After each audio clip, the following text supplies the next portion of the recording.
Hi guys, welcome back my YouTube channel Radhe Radhe. तो good evening, ये शाम का वक्त है। मैं ठीक हूँ। मैं आशा करती हूँ कि आप सभी भी ठीक होंगे। तो ये शाम का वक्त है और दिन है सोमवार का। तो मैं शाम को करने लगी हूँ झाड़ू पोछा। तो घर काफ़ी फैला था। सोफ़े के पीछे भी काफ़ी कचरा इकट्ठा हो गया था। जैसे एक जगह सोफ़ा रखा रहता है और बच्चे उसमें खाते खेलते रहते हैं, तो कोने कोने में कचरा ज़्यादा लग जाता है। जो ये कॉर्नर वाला सोफ़ा है ना, तो उसमें क्या होता है कि साइड से अगर झाड़ू मारो तो जाके इस साइड से मारो तो कोने में लग जाता है, उस साइड से मारो तो कोने में झाड़ू लग जाती है। इसीलिए एक कोने में इकट्ठा हो गया था, तो सोफ़े को मैंने हटा के उसके नीचे जितना कचरा है उस सबको निकाल लिया है और वापस से सोफ़े को जमाने लगी हूँ। अभी कल्याणी थोड़ी देर के लिए आ गई थी, पार्लर तो भी जाने वाली है, तो फटाफट मैं सपोज सोफ़ों को अच्छे से जमा लूँगी। और मुझे आज जाना था सत्यनारायण की कथा में, तो थोड़ी देर बाद में वो सत्यनारायण कह रही थी मैं, तो सत्यनारायण की कथा में जाऊँगी। और कल्याणी बोली जल्दी से मैं काम करवा लेती हूँ दी, तो मैं बोली ठीक है करवा लो जल्दी से। और ठंडी काफ़ी हो गई है गाइस, इतनी ज़्यादा ठंडी लग रही है कि मैं क्या ही बोलूँ। मौसम दिन प्रतिदिन ठंडा होता जा रहा है और सबसे ज़्यादा ठंडी तो पैरों में लगती है। मुझे मोजा पहनने की आदत नहीं है, इसीलिए सबसे ज़्यादा मेरे पैरों पे ठंडा लगता है। और एक मैंने सोफ़ा को कर लिया है रेडी और दूसरे सोफ़े को मैं खिसका के वहीं सेट कर दूँगी।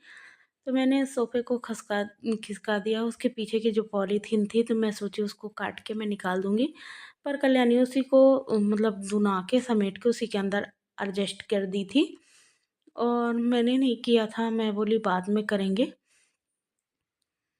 तो मेरा फाइनली प्लान तो था कि उस पन्नी को मैं काट के निकाल दूं और इसके बाद मैं अपने सोफ़े को सेट करूंगी।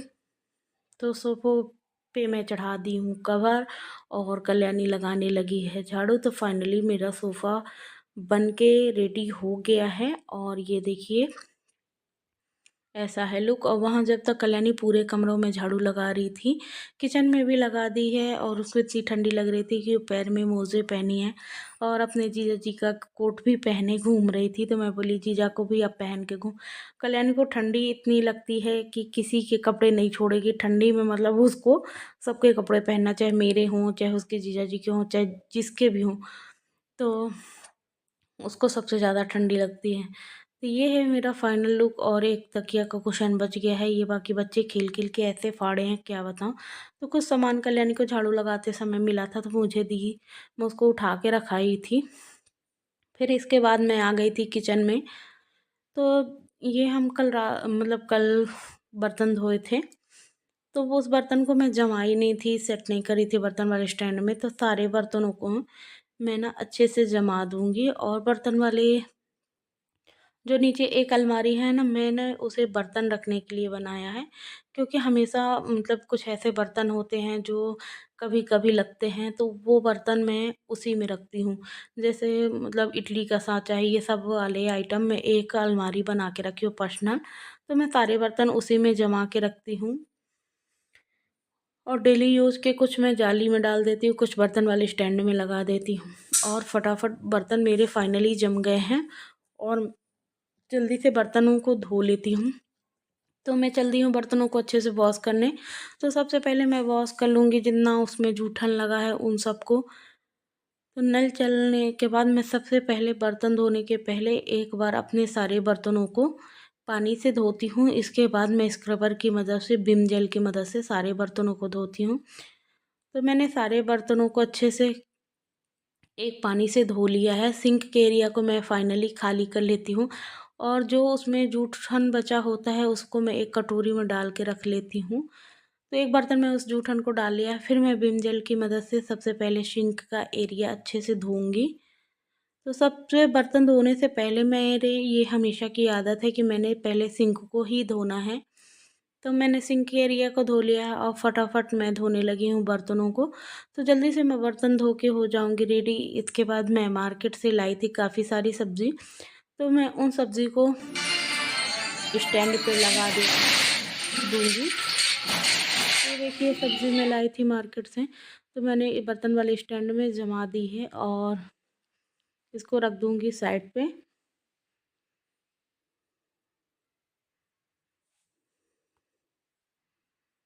हाय गाइस, ये मॉर्निंग का वक्त है तो गुड मॉर्निंग, कैसे हो आप सभी।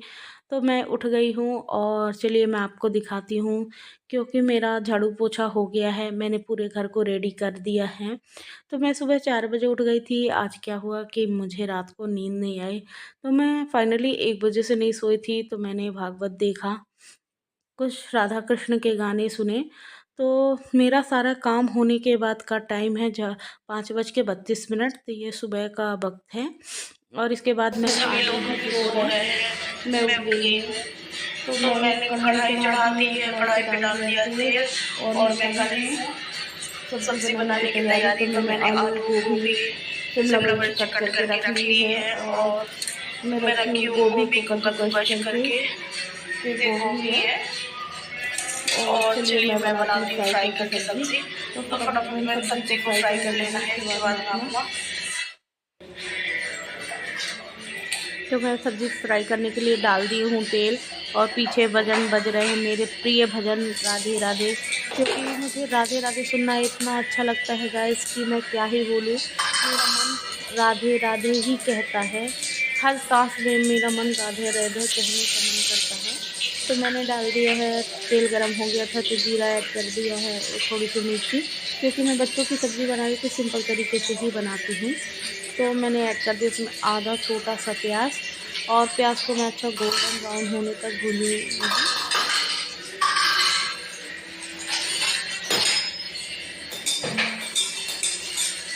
गोल्डन ब्राउन होने तक प्याज को भूनने के लिए मैंने फ्लेम को तेज़ कर दिया है और एक बार मैं प्याज को चला ली हूँ।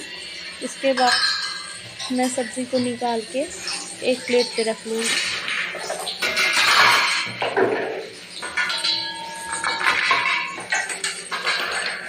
तो फटाफट मैं प्लेट ले आई हूँ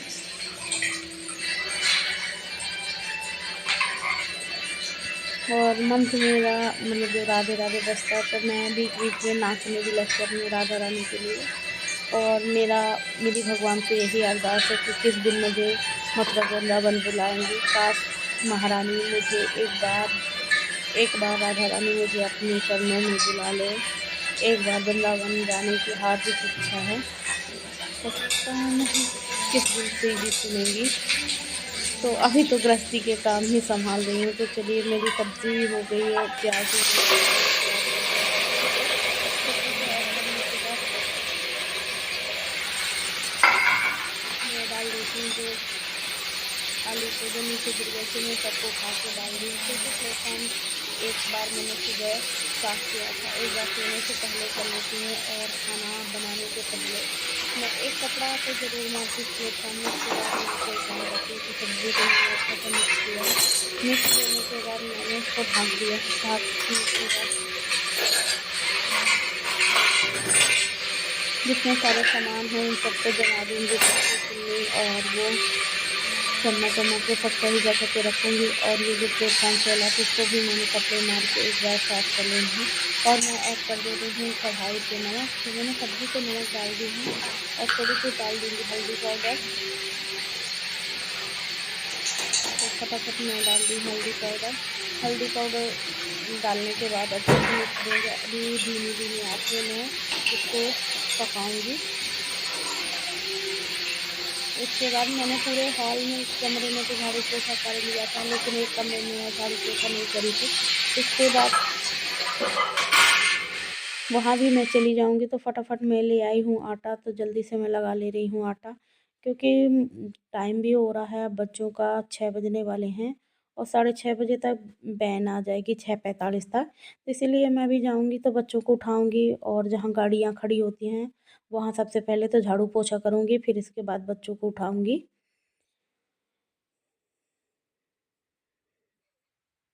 तो फटाफट मैं लगा ले रही हूँ आटा और बच्चों के लिए मैं बनाऊँगी गोभी के पराठे और अपने सबके लिए रोटी। आज मैं हूँ व्रत, क्योंकि सोमवार है, मैं पशुपतिनाथ जी का व्रत रहती हूँ और शुक्रवार भी मैं रहती हूँ वैभव लक्ष्मी माता का।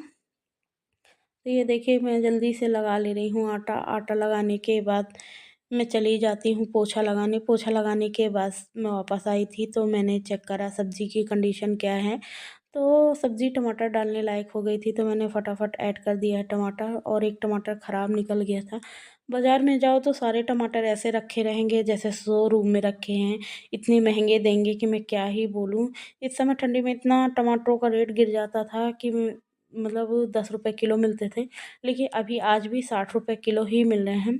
तो चलिए ये रही टमाटर की कहानी, और इसके बाद आगे की कहानी देखते हैं। क्योंकि सवेरे का एक-एक मिनट ऐसा यूज़ करना पड़ता है कि मैं क्या ही बोलूँ।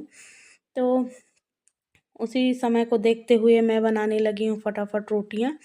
तो सबके पहले मैं बच्चों को खाने के लिए रोटियाँ बनाऊँगी, और तो ये तो सबसे पहले गौ माता की रोटी है। अगर वो थोड़ी देर बाद बच्चे चले जाएँगे, हस्बैंड चले जाएँगे, फिर इसके बाद वो गौ माता आके खड़ी हो जाती है। अगर उसको मैं रोटी 1 बजे तक नहीं देती तो ये 1 बजे तक वो मेरे दरवाजे पे खड़ी रहती हैं।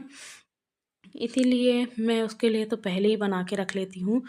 तो कभी-कभी 2 गायें आ जाती हैं, इसीलिए 1-2 में एक्स्ट्रा रखना पड़ता है, नहीं तुरंत फिर गाय आ जाती है तो बनाना, तो वो थोड़ी-सा फैलाने वाला काम हो जाता है, इसीलिए 1-2 मैं एक्स्ट्रा रख लेती हूँ। और फटाफट मैं बना रही हूँ रोटियाँ, तो रोटियों को मैं अच्छे से सेंक लेती हूँ। 4 से 5 मैं बनाऊँगी रोटियाँ, इसके बाद आ गया था बीच में आर्यन, तो मैं उसी को देख रही थी, और मैं डाल दे रही हूँ सब्ज़ी में मसाला। तो ये देखिए मैं डाल दी हूँ सब्ज़ी में, अच्छा सा मिक्स देंगे थोड़ी सी, और तेज़ आंच करके मैं मसाले को अच्छे से पका लूँगी। पकाने के बाद मैं हमेशा सब्ज़ी पकने के बाद ही मसाले डालती हूँ पीछे। मैं कभी सब्ज़ी बनाने के पहले मसाले नहीं डालती, क्योंकि मुझे सब्ज़ी बनाने के पहले सब्ज़ी मेरी जलने लगती है। अगर मतलब सब्ज़ी पकी ना हो, लास्ट में मसाला ना पहले ही डाल दूँ तो सब्ज़ी जलने लगती हैं, और मैं हमेशा लास्ट में मसाला डालती हूँ। तो मेरी रोटी बन के हो गई है रेडी, और मैंने इस गोभी को अच्छे से पानी निचोड़ लिया था, फिर मैंने उसमें ऐड करा था हल्का सा नमक, क्योंकि नमक मैंने पहले ही डाला था पानी छोड़ने के लिए। थोड़ा सा हल्दी पाउडर डाला है, जीरा, थोड़ा सा एवरेस्ट मसाला, धनिया पाउडर, और फटाफट मैं बनाने लगी हूँ बच्चों के लिए पराठे। तो मुझे आलू के पराठा बनाना नहीं आता, क्योंकि मेरे हमेशा वो पराठे फट जाते हैं, और बाकी सबके पराठे मैं बना लेती हूँ। और पता नहीं क्यों मेरे आलू के पराठे फट जाते हैं, और मेरी आलू इतनी गीली बॉयल होती है कि बेलते ही नहीं चिपक जाएंगे। बाकी आलू, मूली, गोभी, मतलब आलू को छोड़ के मूली, गोभी किसी के भी बनवा लो तो सही बनते हैं। मुझे यही दिक्कत होती है, और वो जो चना की दाल के बनते हैं ना, दाल वाली पूड़ी, वो भी मेरी सही बनती है, पर वही आलू में दिक्कत हो जाती है। तो मैं धीरे-धीरे कभी सोचूँगी तो मेरे बच्चे बोलते हैं मम्मा सब कोई आलू के पराठे लाता है, पर आप नहीं देती हो, तो मैं बोली कोई नहीं बच्चा, पर मुझे आता नहीं है, इसीलिए मैं नहीं बनाती हूँ। तो मेरे ये देखिए पराठे बनने शुरू हो गए हैं। तो 2-2 पराठे मैं बच्चों के टिफ़िन के लिए बना लूँगी, तो 2 मेरा बड़ा बिट्टू लेके जाएगा और 2 छोटा बिट्टू, और हमारी जो छोटी बच्ची है ना एक ठो, जो कल्याणी है, तो वो छोटी बच्ची है घर का, मतलब आर्यन कहेगा मेरा, क्या तू छोटी बच्ची है मौसी माँ, आप क्या छोटी बच्ची हो?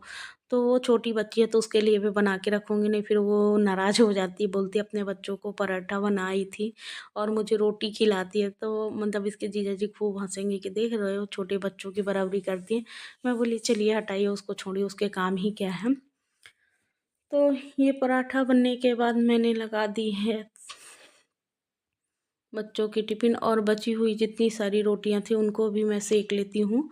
तो सारी रोटियां सेकने के बाद मैं लगा दूंगी बच्चों की टिफ़िन, और बच्चे हो जाएंगे रेडी। और वहाँ मौसी माँ उसकी रेडी कर रही है, तो जितनी रोटियां हैं उन सबको मैं हॉट पॉट में रख दूंगी, थोड़ी देर तक ढक्कन खुला रखूंगी, और चलिए बच्चों की टिफ़िन लगा देती हूँ। अब मैं करूँगी गैस को क्लीन, बर्तन नहीं धोऊंगी, बर्तन कल्याणी धोएगी, इसके बाद मैं नहाऊंगी। नहाने धोने के बाद मैं करूँगी अपने राधा रानी का श्रृंगार, पूजा पाठ, तो यही से मेरा टाइम कट जाएगा, फिर बज जाएंगे 10, इसके बाद जाने का टाइम हो जाएगा कल्याणी का। तो उसके बाद मैं बनाऊँगी खाना।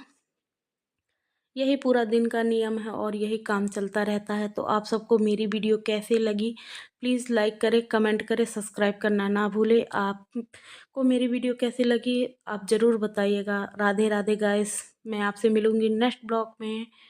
बाय।